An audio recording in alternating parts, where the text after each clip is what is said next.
नमस्कार दोस्तों, स्वागत है आपका एक लेटेस्ट वीडियो में। दोस्तों आज की वीडियो में हम चर्चा करने वाले हैं कि जो राम जन्मभूमि और बाबरी मस्जिद का जो विवाद था वो विवाद क्या था।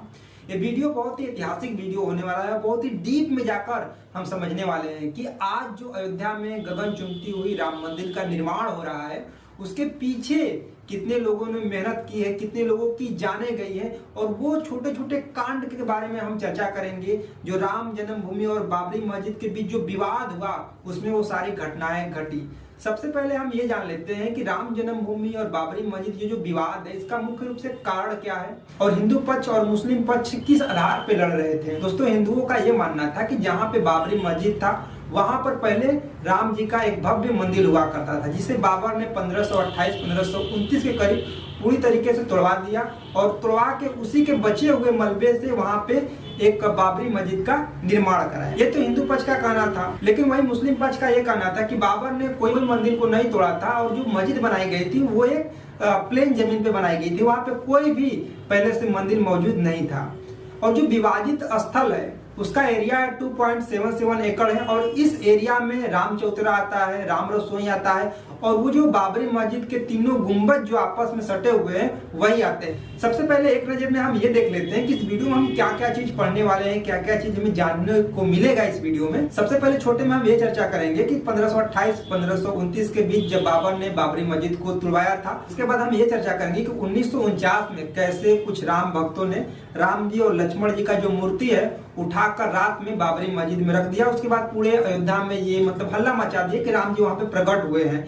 ये क्या मामला है और इसी में हम डिस्कस करेंगे के नायर के बारे में। के नायर एक ऐसे आईएएस अधिकारी थे अयोध्या के जो कि उस समय प्रधानमंत्री और मुख्यमंत्री के बातों को पूरी तरीके से काट दिए थे। उसके बाद हम चर्चा करेंगे कि 1986 में जो जिला कोर्ट है अयोध्या का वो राम मंदिर और बाबरी मस्जिद पर अपना क्या बयान दिया, क्या फैसला दिया।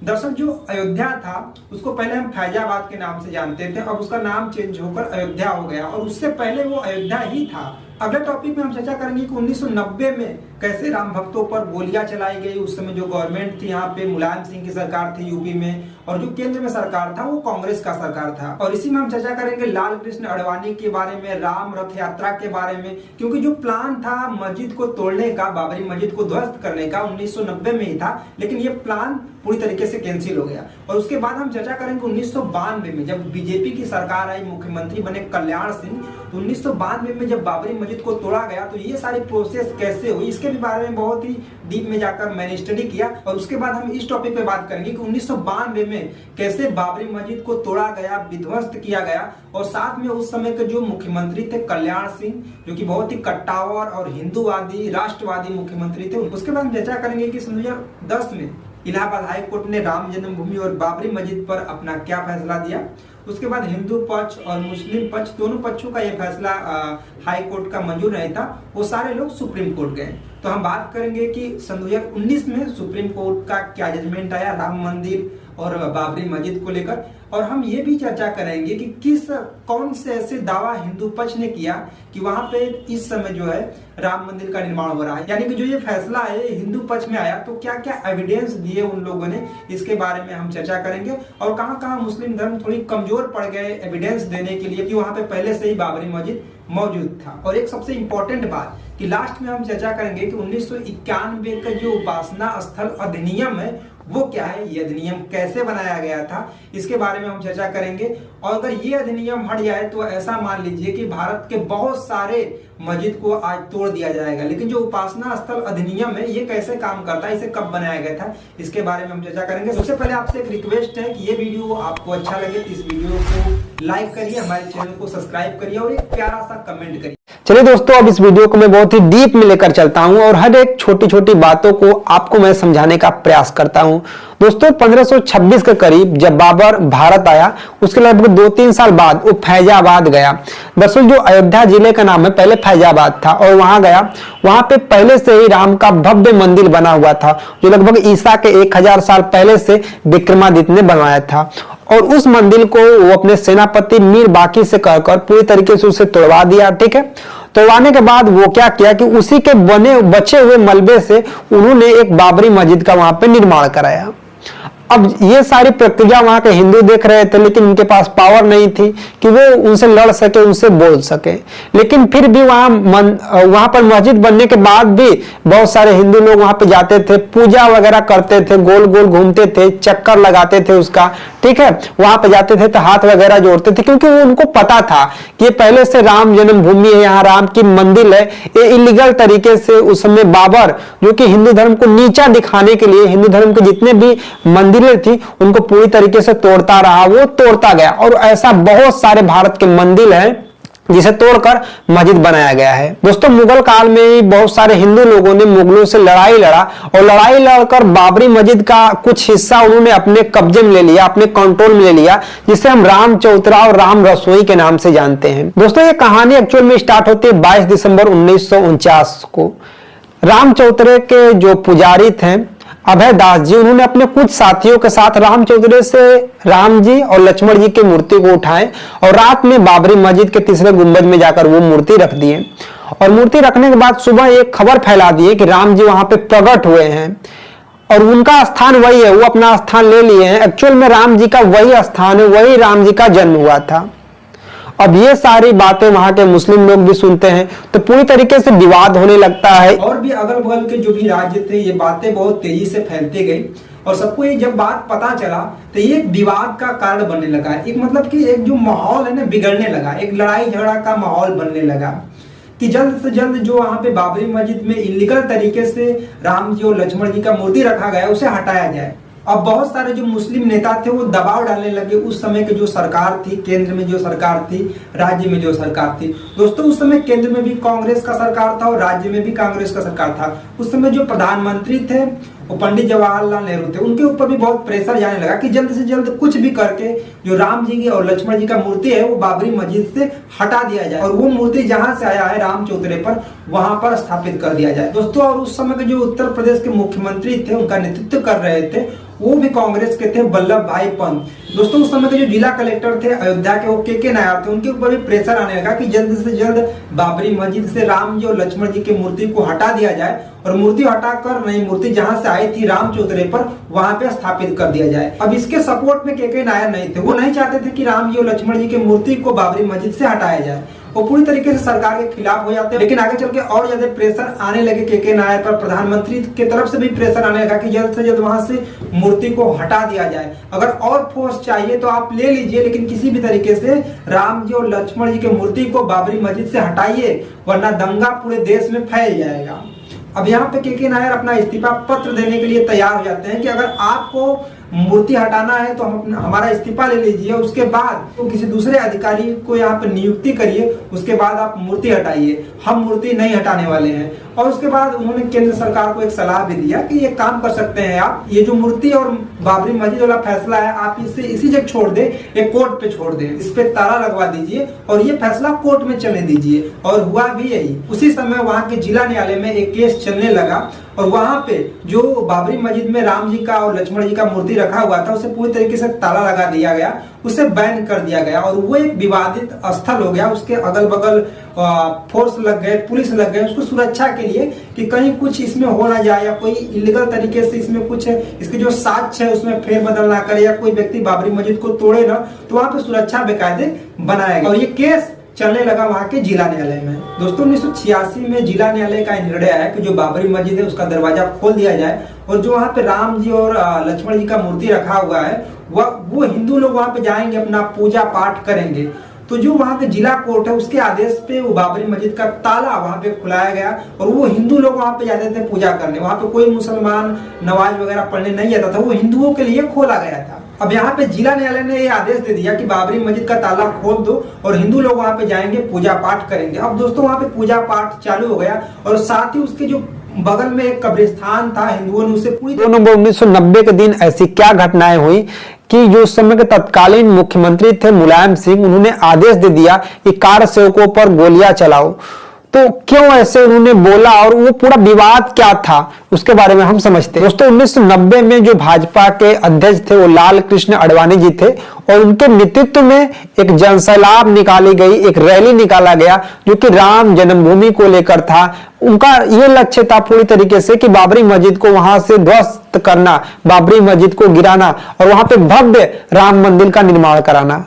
दोस्तों जब लाल कृष्ण आडवाणी की राम रथ यात्रा शुरू होती है सोमनाथ से, वो जब सोमनाथ से निकलते हैं तो आसपास जितने भी इलाके, जितने भी गांव शहर पड़ते थे वहां पे रुकते हैं, स्पीच देते हैं, भाषण देते हैं, लोगों को मोटिवेट करते हैं, उनके अंदर एक धार्मिकता भाव पैदा करते हैं और मंदिर के लिए लड़ने के लिए एक उत्तेजना उनके अंदर पैदा करते हैं। और ऐसे वो बहुत सारी रैलियां करते हैं, जगह जगह रुकते हैं, वहां पे भाषण वगैरह देते हैं, जिसके वजह से देश में पूरी तरीके से विवाद बढ़ता गया।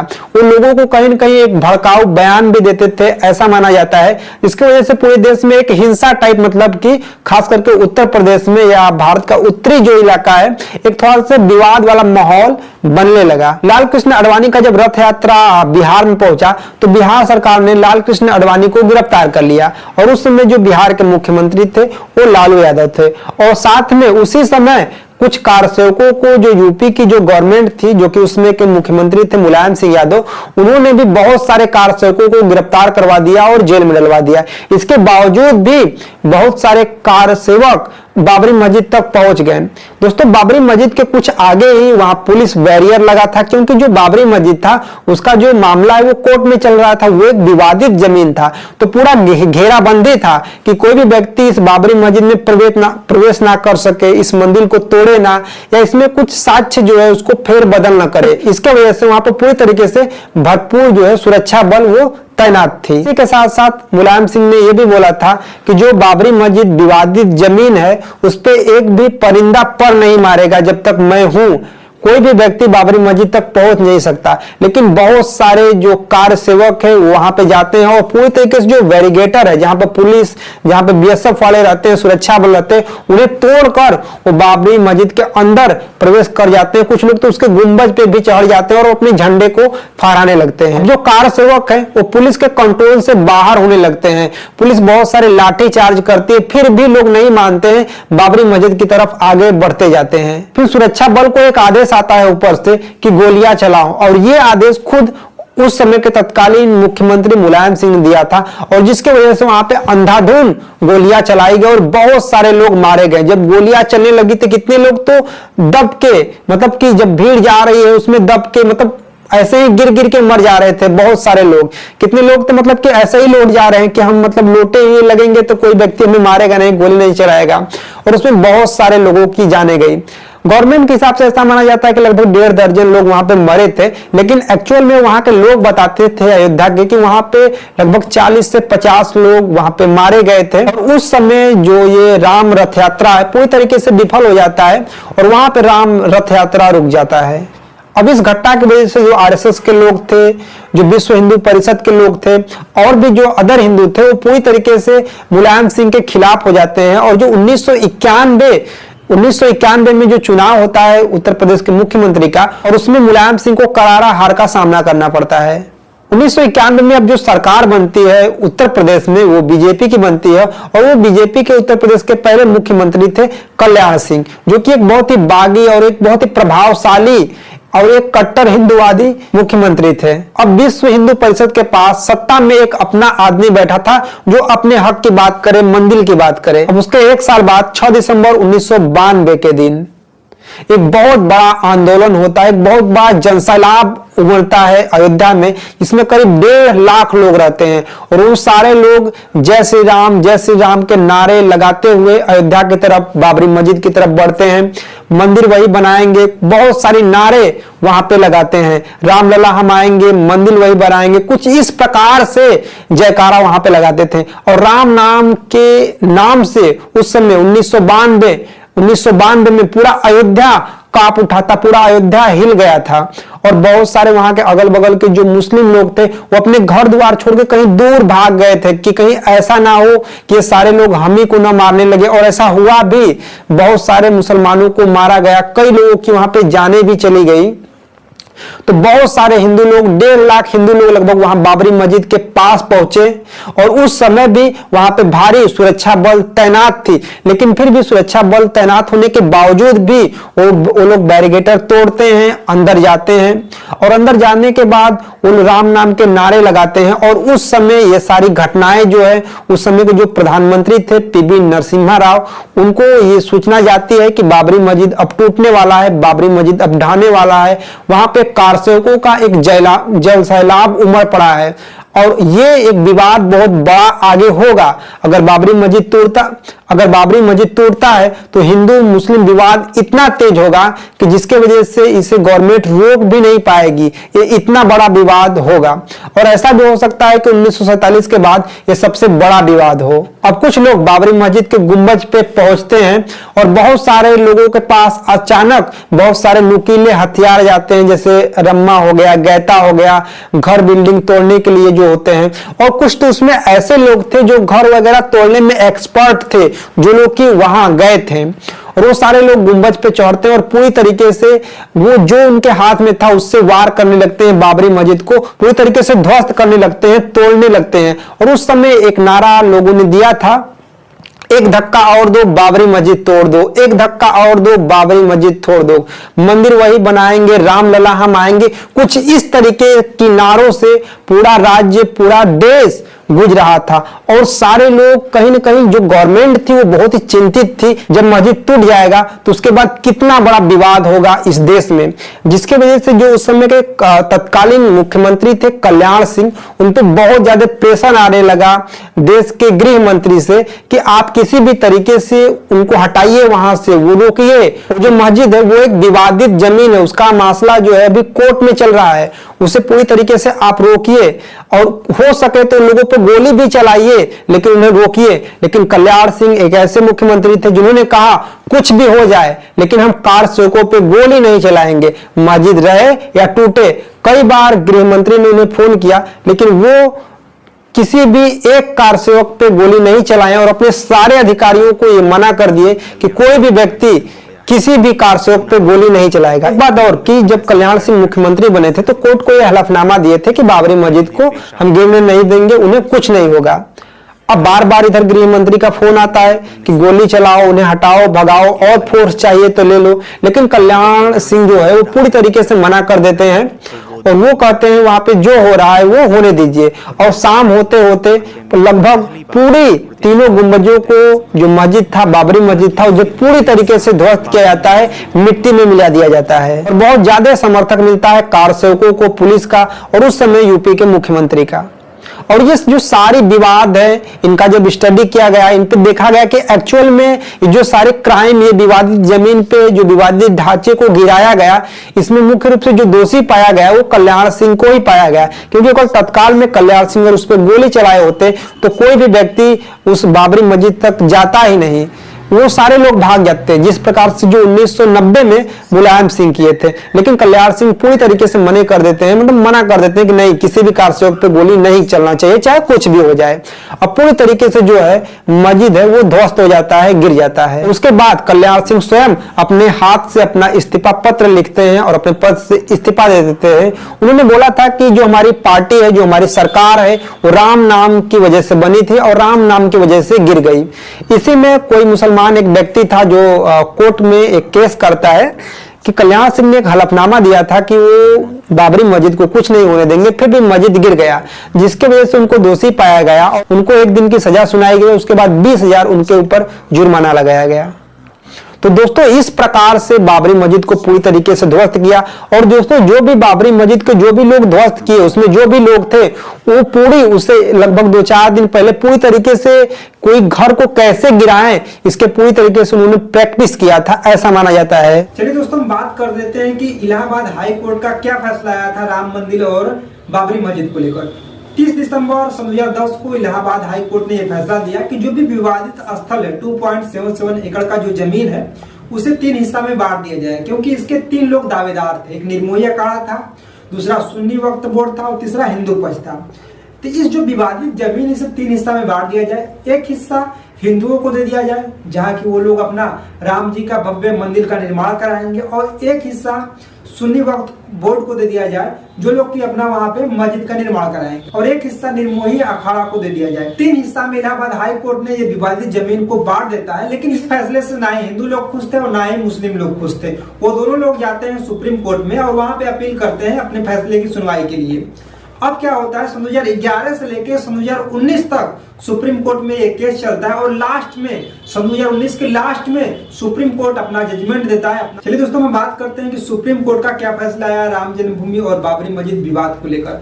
5 जजों का बेंच बैठा था, जिसमें की मुख्य न्यायाधीश थे रंजन गोगोई। तीनों पक्ष के लोग बैठे थे, सुन्नी वक्फ बोर्ड के लोग थे, हिंदू पक्ष के लोग थे और निर्मोही अखाड़ा के पक्ष के लोग थे। ये तीनों लोग अपना एविडेंस प्रूव कर रहे थे जज के सामने। ये बताना चाहते थे, कहीं न कहीं मुस्लिम पक्ष ये प्रूव करना चाहता था कि जो वहाँ पे बाबरी मस्जिद बनाया गया वो एक खाली जगह पर बनाया गया, वहाँ पे कोई भी पहले से राम जी का मंदिर या किसी भी भगवान का वहाँ पे मंदिर नहीं था। और कहीं न कहीं हिंदू धर्म के जो लोग थे ये प्रूव करना चाहते थे, जो वहाँ को हिंदू धर्म की तरफ से वकील जो थे वकालत कर रहे थे, ये प्रूव करना चाहते थे कि वहाँ पे पहले से ही राम जी का मंदिर मौजूद था। और बाबर ने अपने सेनापति मीर बाकी से कहकर उस राम जी के मंदिर को तुड़वाया था और उससे बचे हुए मलबे से वहां पे बाबरी मस्जिद का निर्माण कराया। बाबरी मस्जिद को कोर्ट में विवादित ढांचा के नाम से लोग बोलते थे, और जो निर्मोही अखाड़ा के लोग थे वो ये कहते थे कि ये जो राम जी का है, क्योंकि जो निर्मोही अखाड़ा था और जो राम चौतरा था और राम रसोई, ये पहले से ही, यानी कि जब मुगल काल से ही हिंदू लोगों ने मुगलों से लड़ाई लड़कर वो एरिया जीत लिया था। इसीलिए वो ये चाहते थे कि जो पूरा एरिया, जो पूरा जो विवादित जमीन है 2.77 एकड़ का, वो पूरा निर्मोही अखाड़ा को दे दिया जाए। सरकार पर उस पर कोई कब्जा नहीं रहेगा, वो निर्मोही अखाड़ा के लोग ये चाहते थे। सबसे पहले हिंदू पक्ष के वकील ने आस्था का बात उठाया कि जब बाबर ने राम जी के मंदिर को तोड़ा था और वहां पे बाबरी मस्जिद बनवाया, उसके बाद भी जो वहाँ के हिंदू लोग थे वो उस मस्जिद का ही परिक्रमा करते थे, क्योंकि वो पहले से ही मानते थे कि ये राम जी का मंदिर था, ये राम जी का जन्मभूमि स्थान है। और बहुत लोग वहां पर जाते थे, पूजा पाठ करते थे, हाथ वगैरह जोड़ते थे। इससे बहुत सारे मुस्लिम लोग मतलब परेशान भी थे कि हिंदू क्यों यहाँ पर माथा टेकते हैं, इसका परिक्रमा करते हैं। लेकिन एक्चुअल में जो उसका मतलब था वो पहले हिस्ट्री से जुड़ा हुआ था। ये आस्था की बात सबसे पहले हिंदू पक्ष के लोगों ने उठाया। उसके बाद उन्होंने ये बताया कि रामचरितमानस में ये जिक्र किया गया है कि राम जी का जो जन्म स्थान है वो अयोध्या ही है। महाभारत में भी बहुत सारे छोटे छोटे एविडेंस मिलते हैं। कुछ बताते हैं लोग कि रामायण में भी बहुत सारे एविडेंस मिलते हैं, और इतिहास का भी बात वहां पे उठा। इतिहास में बहुत सारे ऐसे जो विदेशी लोग जो हमारे देश में घूमने आए, जो कि अयोध्या घूमने गए 1528-29 के करीब, तो उन्होंने जिक्र किया था वहां पे राम मंदिर का कि राम मंदिर को तोड़कर वहां पे बाबर ने बाबरी मस्जिद का निर्माण कराया। और उसके बाद बहुत सारे जो वहां पे खोजें हुई, वहां पे बहुत सारा रिसर्च हुआ, बेकायदे वहां पे पुरातत्व विभाग गया, उन्होंने भी ऐसा खोजा। तो खोज में ऐसा पाया गया कि वहां बहुत सारे कमल की आकृति बनी हुई थी, मोर बना हुआ था, संस्कृत में कुछ लिखा हुआ था, और यह प्रूफ हो गया कि ये किसी गिरे हुए मलबे का बना हुआ है। लेकिन हिंदू पक्ष ये भी पूरी तरीके से प्रूफ नहीं कर पाए कि रामलला का जन्म स्थान यही है। उनको भी नहीं पता था कि रामलला का जन्म स्थान कहाँ है, एक्चुअली उनका जन्म कहाँ हुआ था। लेकिन लोगों का एक आस्था था, एक मजबूत विश्वास था कि प्रभु श्री राम का जन्म इसी जगह हुआ था। और वो जो मंदिर है उसे बहुत पहले, यानी ईसा मसीह के 100 साल पहले ही विक्रमादित्य ने बनवाया था। लास्ट में सारे फैसला को सुनने के बाद जज को ऐसा लगा कि वहां पे जो मुस्लिम पक्ष है वो एविडेंस देने के लिए कमजोर पड़ रहा है, वो कुछ प्रूफ ही नहीं दे पा रहा है। तो वहां पर फाइनली ये जो फैसला है ये हिंदू पक्ष की तरफ जाता है, और सुप्रीम कोर्ट एक आदेश देती है सरकार को कि एक ट्रस्ट बनाया जाए और उस ट्रस्ट में लोग पैसा डोनेट करेंगे, और उस डोनेट किए हुए पैसे से राम जी का वहां पे एक अच्छा सा मंदिर बनेगा। और जो विवादित जमीन है 2.77 एकड़ का, ये पूरा जमीन हिंदू पक्ष को दे दिया जाए। हुआ भी वही, सरकार ने एक ट्रस्ट बनाया जिसमें बहुत सारे लोगों ने पैसा दान किया, और उन्हीं पैसे से आज सन 2024 में जो मंदिर बन के आधा लगभग तैयार हो गया है उसका प्राण प्रतिष्ठा होने वाला है। साथ में सुप्रीम कोर्ट सरकार को यह भी कहा कि उसी के इर्द गिर्द 5 एकड़ जमीन सुन्नी वक्फ बोर्ड को दे दिया जाए, जहां की वो लोग अपना एक ट्रस्ट बनाएंगे। सरकार ही एक अपना ट्रस्ट बनाएगी जिसमें कि लोग पैसे डोनेट करेंगे, और उस डोनेट किए हुए पैसे से वहां पे जो है एक मस्जिद का निर्माण होगा। चलिए दोस्तों, हम बात करते हैं कि 1991 का उपासना स्थल अधिनियम क्या है। ये जो अधिनियम है मुख्य रूप से मंदिर पर, मस्जिद पे, चर्च, गुरुद्वारे, जो भी धार्मिक स्थान है उस पे लगते हैं। दोस्तों, जब बाबरी मस्जिद का विवाद हो रहा था, मंदिर मस्जिद के लिए लोग लड़ रहे थे, तो उस समय जो सरकार थी केंद्र में वो कांग्रेस की थी और जो प्रधानमंत्री थे पीवी नरसिम्हा राव थे। उन्होंने एक अधिनियम बनाया जिसे हम उपासना स्थल अधिनियम कहते हैं। उपासना स्थल अधिनियम 1991 ये बहुत ज्यादा चर्चा में है क्योंकि ज्ञानवापी जो केस है वाराणसी वाला, इसमें भी उपासना स्थल अधिनियम का बहुत ज्यादा जिक्र हो रहा था। तो उपासना स्थल अधिनियम एक्ट क्या है इसके बारे में हम चर्चा करते हैं। तो उपासना स्थल अधिनियम की जो धारा 2 है वो ये कहती है कि 15 अगस्त 1947 के पहले, मान लीजिए 15 अगस्त 1947 के पहले कोई ऐसा मंदिर था, ठीक है, जिसे मुगल काल में उन्होंने उसे तोड़वा दिया, उस तोड़वाने के बाद वहां पे मस्जिद का निर्माण करवा दिया। अब वो 1947 में कोई भी अगर सरकार आएगी तो उसे तोड़वा कर वहां पे फिर से मंदिर का निर्माण नहीं करवा सकती। मेरी बातों को समझिए, यानी कि 15 अगस्त 1947 के पहले जितने भी मंदिर मस्जिद बने हैं वो बने ही रहेंगे। उनका जो भी स्वरूप है, उसका स्वरूप है वो चेंज नहीं होगा। उनका स्वरूप जो है वो 1947 का बाद वैसे ही रहेगा जैसा कि वो स्वरूप पहले है। ये कहता है हमारा उपासना स्थल अधिनियम। लेकिन जो बाबरी मस्जिद वाला केस है, ये जब 1991 का अधिनियम नहीं बना था ना, उससे पहले से एक केस जो है वो कोर्ट में पेंडिंग चल रहा है। इसीलिए उपासना स्थल अधिनियम एक्ट के तहत इस केस को उसमें नहीं रखा गया। उपासना स्थल अधिनियम एक्ट जो है उससे अलग बाबरी मस्जिद और राम जन्मभूमि विवाद को रखा गया। अब वही बात ये हो रहा है कि जो ज्ञानवापी मस्जिद है वाराणसी का, क्या उसमें उपासना स्थल अधिनियम एक्ट लगेगा? कभी एक दूसरे वीडियो में हम वाराणसी के ज्ञानवापी मस्जिद के बारे में चर्चा करेंगे। आज के वीडियो में इतना ही। चलिए, तब के लिए बहुत बहुत धन्यवाद। मिलते हैं नेक्स्ट वीडियो में।